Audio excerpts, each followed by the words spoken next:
G'day folks, Bobby here. My ugly mug is back on your screen, and today we're going to be looking at part 2 of my karting tips for heavy drivers. Always looking, always searching. Now these tips could help any driver of any weight, but as a heavy driver you're at a little bit of a disadvantage. So you have to be doing these tips to keep yourself competitive with the lighter drivers. Let's get into it. Tip number 1. Uno, ich. 1. The tip number 1, finding your reference points on track.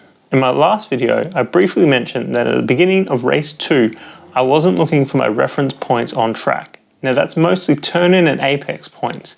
I was kind of just driving by feel, driving by reflexes. You can see that in the video, once I started focusing on my turn-in points and my references and my apexes, I got a lot quicker. And it ended up being about half a second quicker overall. Now the markers on the track might be things like turn-in points and apexes like we mentioned, but it could also be braking points and exit points. There's a few ways to pick these points. For me, I was lucky enough to be able to walk the track with an instructor, and he pointed out some really important points for me to focus on. Also try to watch a faster driver and see where their turn-in points and see if it correlates with anything on the track that you could use as a reference point.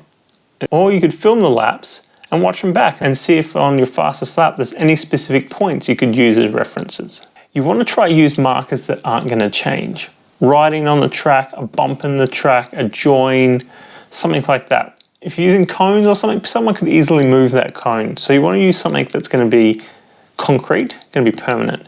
So I use, for an example, I use some riding on a tyre barrier at turn 2 to get my perfect turn-in point. That turn-in point, I will show up just here. It'll come up on an arrow on your left-hand side. There it is. And turn in through the corner. In turn 8, for instance, I use a part of the barrier where it goes from rubber to plastic, pinpoint my apex. Now these markers won't change from day to day or from race to race. They're permanent, and because they're constant, they will help with your consistency. That's something I'm struggling with at the moment. I do fast laps and then I slow down and speed up and slow down and speed up. I want to be a bit more consistent, and these markers are going to help with that. Sitting behind a desk, kind of feel like I'm a newsreader. Our top story tonight, karting stuff. Now tip number 2 is looking for your apex early. So if you're driving along and looking for your turn-in point and then looking at your apexes, it might be too late to be able to react to what's happening in front of you. So what you need to do is line up your turn-in point, keep that in your periphery, and then look towards your apex early. Now what this does, it gives you a split second more to react to anything that's happening there.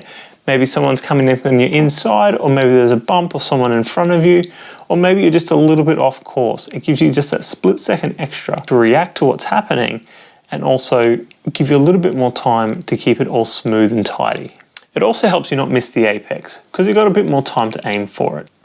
And if you keep your turn-in points or your braking points in your periphery and turn your head towards the apex, and hopefully the kart will follow.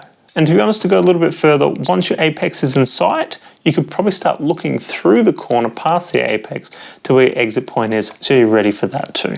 I've just started doing this, looking through the corner, looking to the apex early myself. So if you see in any of my videos, I'm not doing that. It is a mistake. It is something I'm trying to do better at, but it is a learning curve for me as well. Something I am struggling with, trying to do this while I'm driving in a pack. I do tend to focus on the person in front of me a little too much and don't look through the corners and race my own race. A little bit frustrating, but it's something I've just got to get used to. Now tip number 3, un, dos, tres, cuatro, no, cuatro. Tip number 3, knowing when not to be smooth.